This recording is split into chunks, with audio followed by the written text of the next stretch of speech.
Start हुआ partnership business, आपको पता है? चलिए देखते हैं पार्टनरशिप बिजनेस स्टार्ट होने का नीड क्या है। ये बहुत ही जरूरी है फंडामेंटल जानने के लिए।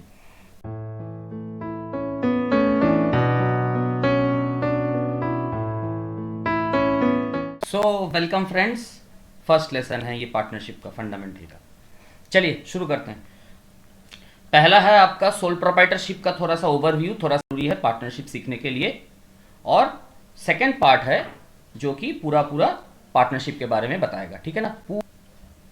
तो सोल प्रोप्राइटर का मतलब क्या है? सोल प्रोप्राइटर का मतलब है जो कि अपने बिजनेस का ओनर भी है, मैनेजर भी है। ये देखिए मैंने प्लस सिंबल लगा के रखा है यहाँ पे। सोल रिसीवर ऑफ प्रॉफिट और सोल सफरर ऑफ लॉस है, क्योंकि उसका खुद का बिजनेस है, वो अकेला चला रहा है, वो अकेला जो है सारा रिसोर्सेस सप्लाई कर रहा है।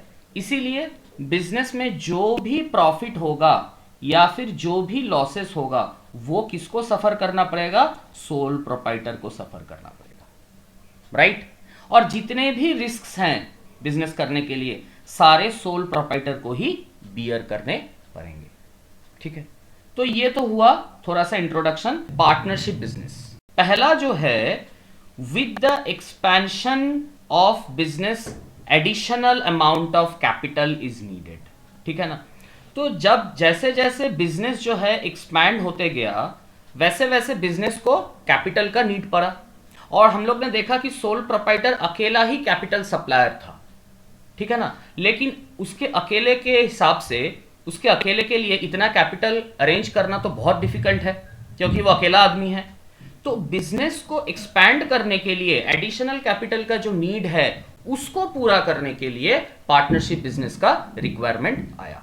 दूसरा चीज देखिए, efficiency, performance, capacity to take major business decisions are required with the expansion of business. तो अकेला आदमी कितना काम करेगा? उसका एफिशिएंसी का लेवल भी तो एक लिमिटेड है ना। एफिशिएंसी का रिक्वायरमेंट सॉल्व करने के लिए ही पार्टनरशिप बिजनेस का स्टार्ट हुआ।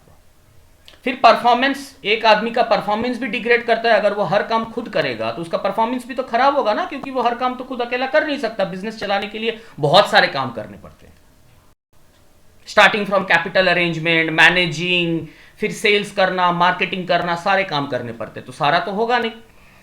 थर्ड है देखिए, capacity to take major business decisions. जो बड़े बड़े बिजनेस डिसीजंस हैं वो भी अकेला आदमी कैसे लेगा, ठीक है ना। अकेले के लिए business decisions, major business decisions लेना भी बहुत डिफिकल्ट है। तो इसके लिए पार्टनरशिप बिजनेस का एवोल्यूशन हुआ।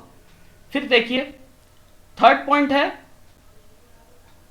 द रिस्क्स एंड एबिलिटीज या फिर risk and liabilities of the business also increases gradually and the sole proprietor can not cater them all. तो जितने भी बिजनेस के रिस्क हैं, जितने भी बिजनेस के लाइबिलिटीज हैं, एक्सटर्नल लाइबिलिटीज का बात कर रहा हूं मैं, तो वो सारे सोल प्रोप्राइटर अकेला केटर नहीं कर सकता, क्योंकि वो वन मैन आर्मी है। और हम लोग सब जानते हैं वन मैन आर्मी के लिए सब कुछ मैनेज करना बहुत डिफिकल्ट होता है, ठीक है ना। इसीलिए उसको क्या दरकार पड़ा? पार्टनर्स का दरकार पड़ा। उसको पार्टनर्स का दरकार पड़ा, क्योंकि पार्टनर्स के हेल्प से ही, अगर कोई उसको हेल्प कर दे, वो भी बिजनेस का पार्टनर बन जाए, तो उसका जो है काम आसान हो जाता है। इसका मतलब एक आदमी सब कुछ नहीं कर सकता बोल के लाइक माइंडेड पीपल, मतलब जो कि बिजनेस कर सकते हैं, दूसरे आदमी जो कि बिजनेस कर सकते हैं, उसी बिजनेस से ताल्लुक रखते हैं, उनको मिला के एक फर्म बना, जिसको हम लोग पार्टनरशिप बोलते हैं, ठीक है ना। ये मैं जितना भी आपको स्क्रीन में दिखा रहा हूं, इसका पीडीएफ आपको मिल जाएगा। मैं नीचे डिस्क्रिप्शन में टेलीग्राम चैनल का लिंक दे दूंगा, इसमें आपको इसका पीडीएफ मिल जाएगा, ठीक है ना। अब नेक्स्ट क्या है, ये पार्टनरशिप बिजनेस में पार्टनर्स करेंगे क्या? पार्टनरशिप बिजनेस में क्या लाएंगे? तो देखिए पहले तो है जो इंपॉर्टेंट चीज है, बहुत इंपॉर्टेंट चीज, वो है कैपिटल लेके आएंगे, क्योंकि कैपिटल का एक डर्थ या फिर एक लिमिटेशन सोल प्रोप्राइटर के साथ है, हम लोग ने देखा। फिर मैनेजरियल एंड सुपरवाइजरी सपोर्ट देगा बिजनेस एक्टिविटीज को, क्योंकि अगर एक से ज्यादा लोग काम करेंगे, मतलब समझ लीजिए सोल प्रोप्राइटर ए था, पहले ए अकेला बिजनेस करता था, अब अगर अब बी भी आ गया, फिर सी भी आ गया, तो इनका अलग अलग टैलेंट है, सी का अलग टैलेंट है, बी का अलग टैलेंट है, तो सब सपोज कर लेते हैं सी मैनेजरियल काम कर सकता है, ठीक है ना। सी क्या क्या काम कर सकता है? मैनेजरियल काम कर सकता है सी। बी क्या काम कर सकता है? बी सपोज जो है वो सुपरवाइजर है, या तब बी सुपरवाइजरी का काम कर सकता है। तब दूसरा जो काम है, मतलब सी और बी के एफिशिएंसी के अलावा दूसरा जो रिक्वायरमेंट है वो ए पूरा कर देगा। सपोज ए जो है वो सेल्स का बंदा है, उसको सेल्स बहुत अच्छे से आता है, तो वो सेल्स का काम कर सकता है। तो सेल्स कर दिया ए ने, सुपरवाइजर किसी भी डिपार्टमेंट का सुपरवाइजरी का काम कर दिया बी ने, और मार्केटिंग का काम कर दिया सी ने, ठीक है ना। या फिर सी मार्केटिंग नहीं तो फिनांस का काम भी कर सकता है, अगर ये फिनांस का बंदा है तो, ठीक है ना। तो हो गया ना एक बिजनेस का, सेल्स हो गया, फिनांस हो गया, सुपरवाइजरी एक्टिविटीज हो गया, ठीक है ना। तो इसीलिए जो मल्टीपल एक्टिविटीज है, मल्टीपल एक्टिविटीज को केटर करने के लिए जो है पार्टनरशिप बिजनेस का एवोल्यूशन हुआ, ठीक है ना। तो पार्टनर्स क्या करेंगे? पहले तो कैपिटल लेके आएंगे, फिर मैनेजरियल सपोर्ट दे सकते हैं बिजनेस को, सुपरवाइजरी सपोर्ट दे सकते हैं। थर्ड जो है वो है रिस्क और लायबिलिटीज, जो कि सोल प्रोप्राइटर अकेला नहीं कर सकता था, उसके अकेले के लिए दिक्कत हो रहा था, तो रिस्क एंड लायबिलिटीज भी शेयर कर सकता है। क्योंकि हम लोग ने देखा, आप लोग देख सकते हैं यहां पे, जो जितने भी रिस्क हैं वो सारे सोल प्रोप्राइटर को खुद को बियर करना होता था। लेकिन जैसे ही पार्टनरशिप बिजनेस का एवोल्यूशन हुआ, वैसे ये जो रिस्क है ये अब डिवाइड हो जाएगा, ठीक है ना। जितने भी रिस्क हैं ये सारे रिस्क पार्टनर्स पे डिवाइड हो जाएगा। अब जो इंपॉर्टेंट बात है वो है कुछ टर्म्स हम लोग देखेंगे, पार्टनरशिप से एसोसिएटेड कुछ टर्म्स हम लोग देखेंगे। जैसा कि तो पार्टनरशिप पे 3 इंपॉर्टेंट टर्म है।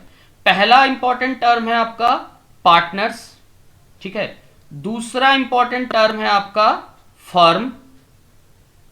तीसरा इंपॉर्टेंट टर्म है आपका फर्म का नेम। ये तीनों टर्म पार्टनरशिप से एसोसिएटेड है। चलिए तीनों का मतलब जानते हैं अलग अलग। इंडिविजुअली जो बिजनेस कर रहे हैं उनको हम लोग पार्टनर बोलते हैं। एक बिजनेस में तीन जन मिलकर बिजनेस कर रहे हैं। सपोज ए बिजनेस कर रहा है, बी बिजनेस कर रहा है, सी बिजनेस कर रहा है। एक ही बिजनेस से एसोसिएटेड हैं, तीनों अलग अलग बिजनेस नहीं कर रहे हैं, एक ही बिजनेस से एसोसिएटेड हैं, तो तीनों हो गए इंडिविजुअल पार्टनर्स। तो एक बिजनेस पे आप लोग ऐसा समझ लीजिए कि तीनों ही मालिक हैं, ठीक है ना। A B C they all three they are partners, I mean they all three they are owners। तो ये तीनों ही ओनर्स हैं, लेकिन इंडिविजुअली इनको लॉ के पॉइंट ऑफ व्यू से पार्टनर्स के हिसाब से माना जाता है, ठीक। दूसरा टर्म है फर्म। फर्म का मतलब क्या है? फर्म का मतलब है ए बी और सी, ये तो इंडिविजुअल मेंबर्स है पार्टनर्स के हिसाब से, लेकिन collectively they are called firm. मतलब उन लोगों का जो एक्टिविटी है उसको कलेक्टिवली हम लोग फर्म के नाम से जानते हैं। मतलब A B and C they constitute, ठीक है ना, दे कंस्टिट्यूट या फिर दे फॉर्म क्या? फर्म। मतलब 3 जन मिलके जो बिजनेस कर रहे हैं उस बिजनेस को हम लोग फर्म बोल सकते हैं या फिर फर्म बोलते हैं। तीसरा टर्म है नाम, फर्म नेम। फर्म नेम का मतलब क्या है? ये जो तीन जन थे ए बी और सी, ये तीनों ने मिलकर एक बिजनेस किया जिसको हम लोग फर्म जानते हैं। इन लोगों को इंडिविजुअली पार्टनर कहा जाता है, लेकिन इन तीनों का जो बिजनेस है, मतलब 3 जन मिलकर जो बिजनेस कर रहे हैं या फिर लॉन्च किया है या फिर कंटिन्यू कर रहे हैं, उसका नाम क्या है? उसका नाम है फर्म नेम। तो A B and C constituted a firm named suppose XYZ limited, ठीक है। तो ये XYZ जो है, ये XYZ हो गया आपका फर्म का नेम, ठीक है। अब नेक्स्ट सेक्शन में चलते हैं। नेक्स्ट सेक्शन है कि पार्टनरशिप का जनरल मीनिंग क्या है। तब पार्टनरशिप का जनरल मीनिंग है partnership is an association between two or more persons who agree to do business and share its profits and losses. तो तीन जन मिलके, ए बी और सी, हम लोग के पास तीन पार्टनर थे, तो ये तीनों मिलके, इन तीनों का जो एसोसिएशन है, ठीक है ना, ये बिजनेस करेंगे, टू डू बिजनेस, और प्रॉफिट्स और लॉसेस शेयर भी करेंगे।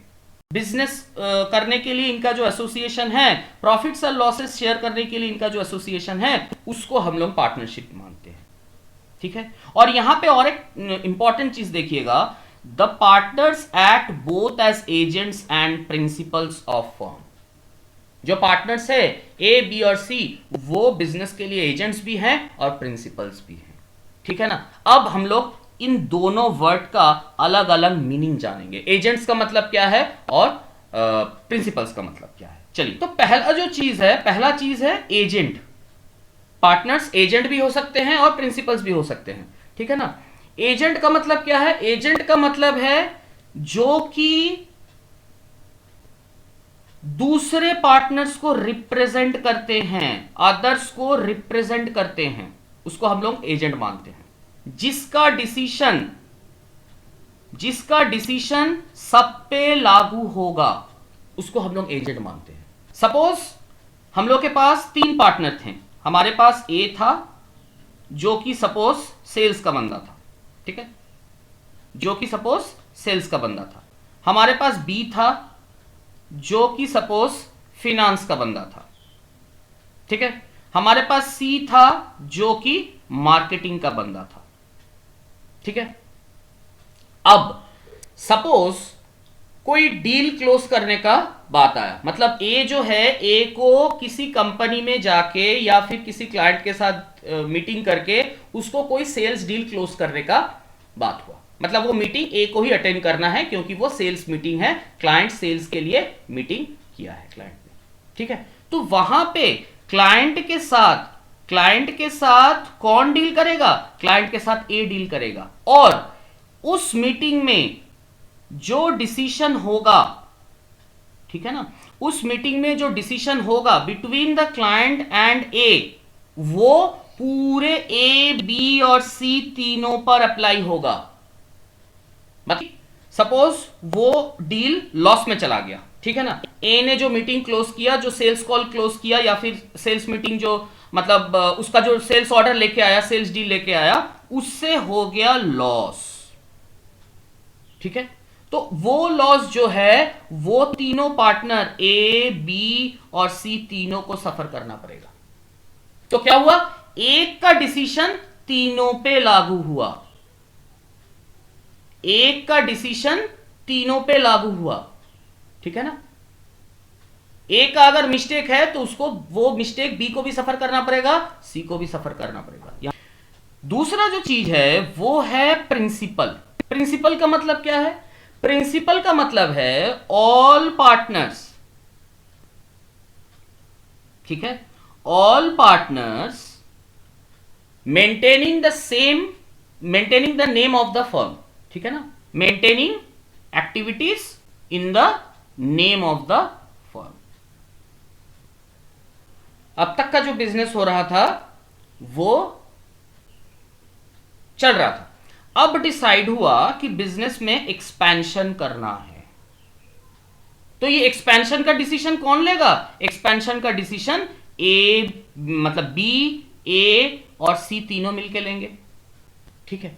और ये एक्सपेंशन जो है, इससे अगर बिजनेस को पहले से ज्यादा लॉस होने लगा, ठीक है, एक्सपेंशन के बाद बिजनेस को लॉस होने लगा, या फिर उसका जो है वर्किंग कैपिटल में या फिर बिजनेस चलाने में जो कैपिटल का रिक्वायरमेंट है वो कम पड़ने लगा, लेकिन अगर उस एक्सपेंशन के बाद बिजनेस को हो जाता है लॉस, तो ये क्या हुआ? ये जॉइंट डिसीजन हुआ। वो लॉस भी तीनों को सफर करना पड़ेगा ऑफ कोर्स, लेकिन वहां पे ए का अकेले का गलती नहीं था, बी का अकेले का गलती नहीं था, सी का अकेले का गलती नहीं था, तीनों ने मिलकर एक्सपेंशन का डिसीजन लिया था, जो कि अल्टीमेटली बिजनेस को लॉस ही दिया, और इसीलिए ये लॉस तीनों को सफर करना पड़ेगा, ठीक है। तो ये हुआ प्रिंसिपल और एजेंट का मतलब, ठीक है ना। प्रिंसिपल का मतलब हुआ जिसमें एक का, सॉरी, एजेंट का मतलब हुआ जिसमें एक का गलती सबको झेलना पड़ेगा, और प्रिंसिपल का मतलब हुआ जहां पे सब कोई ज्वाइंटली डिसीजन लेंगे। ठीक है ना। चलिए, बिजनेस बिना लॉ का तो चल नहीं सकता, उसके पीछे तो एक लॉ ऑफ कोर्स होगा ना। विदाउट लॉ कोई बिजनेस कैसे चल सकता है? तो बिजनेस का एक लॉफुल या फिर एक लीगल मीनिंग हम लोग देखते हैं। लीगल मीनिंग में क्या बोल रहा है? बोल रहा है according to section 4 of the Indian partnership act 1932, partnership is the relation between persons who have agreed to share profits of a business carried on by all or any of them acting for all. ये जो है ना, all or any of them acting for all, यहीं पे आपका अभी जो आप लोग ने सीखा एजेंट्स और प्रिंसिपल्स, उनका एप्लीकेशन आ जाता है। ऑल मतलब हो गया प्रिंसिपल्स और any of them acting for all का मतलब हो गया एजेंट्स। ठीक है ना। तो ये हुआ लीगल डेफिनेशन पार्टनरशिप का, जहां पे 1932 पार्टनरशिप एक्ट, इसी एक्ट के अंडर, इसी लॉ के अंडर पार्टनरशिप गवर्न होता है। याद रखिएगा, इंडियन पार्टनरशिप एक्ट 1932, इसमें बोला गया है कि पार्टनरशिप एक रिलेशन है बिटवीन पर्संस, वो दो भी हो सकते हैं, दो से ज्यादा भी हो सकते हैं, जो कि अग्री किए हैं, जिन्होंने अग्री किया है प्रॉफिट शेयर करने के लिए, और जो कि अग्री किए हैं प्रिंसिपल्स के हिसाब से एक्ट करने के लिए या फिर एजेंट के हिसाब से एक्ट करने के लिए। ठीक है, ये हुआ पार्टनरशिप का लीगल डेफिनेशन। यहां पे क्या है नेक्स्ट सेक्शन में? पार्टनरशिप का हम लोग फीचर्स देखेंगे। पार्टनरशिप का फीचर्स, पहला फीचर क्या है? पहला फीचर है कि मिनिमम 2 लोग हो सकते हैं, मैक्सिमम जो है 50 लोग हो सकते हैं। किसमें बोला गया है मैक्सिमम का? As per rule 10 of companies miscellaneous rules 2014 बोला गया है मैक्सिमम 50 पार्टनर हो सकते हैं एक बिजनेस में, और मिनिमम तो 2 को होना ही चाहिए। ये तो हम लोग ने डेफिनेशन में देखा। ठीक है ना। अब दूसरा क्या है? दूसरा है partnership should have either a written or oral agreement. Partnership should have a written or oral agreement, मतलब जो रूल्स एंड रेगुलेशंस है, पार्टनरशिप का जो रूल्स एंड रेगुलेशंस है, वो आइदर रिटन होना चाहिए या फिर ओरल होना चाहिए। अब थर्ड क्या है? थर्ड है शेयरिंग ऑफ प्रॉफिट्स और लॉसेस, दो it is not essential that all the partners must share a loss also. अच्छा, तो पार्टनरशिप का तीसरा फीचर क्या हुआ? बेसिक फीचर कि प्रॉफिट और लॉस जो है वो बटेगा, शेयर होगा। लेकिन यहां से देखिएगा, though it is not essential that all the partners must share loss also, if there is a provision in the partnership deed that a partner or partners shall not bear the loss। तो ये जरूरी नहीं कि सभी partner को loss भी सफर करना पड़े। ठीक है ना। अगर पार्टनरशिप डीड में बोला गया है कि कोई एक पार्टनर वो लॉस सफर नहीं करेगा, तो उसको लॉस नहीं बियर करना है, लेकिन ये डीड में मेंशन्ड होना चाहिए, अदरवाइज उसको लॉस सफर करना पड़ेगा। तो पार्टनरशिप डीड में अगर मेंशन है तो कोई भी पार्टनर लॉस सफर करने से बच भी सकता है। लेकिन फोर्थ पॉइंट है business can be carried on by all or any of the partners acting for all. वही घूम फिर के वही चीज आ गया, all carried on by all, मतलब जहां पे प्रिंसिपल का केस है, or any of the partners acting for all, जहां पे एजेंट्स का केस है। ठीक है ना। तो partnership deed is a legal document signed by all the partners. ठीक है ना। ये एक लॉफुल, एक लीगल डॉक्यूमेंट होगा जो कि सारे पार्टनर्स को साइन करना है। क्या रहेगा इस डॉक्यूमेंट में? देखिए, पहला जो पॉइंट है, पहला पॉइंट है कि कैपिटल कंट्रीब्यूशन जो है वो each of the partners fixed or fluctuating capital method, capital contribution का मेंशन डीड में रहेगा, कौन पार्टनर क्या दिया। हमारे पास पहले से 3 पार्टनर है, ए बी और सी, तो तीनों का कैपिटल कंट्रीब्यूशन लिखा रहेगा कि ए ने कितना रुपीस कंट्रीब्यूट किया, बी ने कितना रुपीस कंट्रीब्यूट किया और सी ने कितना रुपीस कंट्रीब्यूट किया, तीनों इस डीड में लिखा रहेगा। ठीक है ना। चलिए, दूसरा क्या है? दूसरा पॉइंट है interest on capital. Interest on capital, अगर बिजनेस इंटरेस्ट ऑन कैपिटल पे करता है, मतलब कैपिटल के ऊपर बिजनेस अगर इंटरेस्ट देता है, तो उसका भी मेंशन रहेगा, रेट ऑफ इंटरेस्ट भी मेंशन रहेगा। पार्टनरशिप में आप लोगों को इंटरेस्ट ऑन कैपिटल का भी, मतलब इन कैपिटल के ऊपर इंटरेस्ट भी मिलता है पार्टनरशिप बिजनेस में। सो बिजनेस इन ड्राइंग्स के ऊपर इंटरेस्ट भी चार्ज कर लेता है, ठीक है ना। जैसा वो कैपिटल के ऊपर इंटरेस्ट देता है वैसे वो ड्राइंग्स के ऊपर इंटरेस्ट काट भी लेता है, मतलब कैपिटल कम भी कर देता है इंटरेस्ट से, ठीक है ना।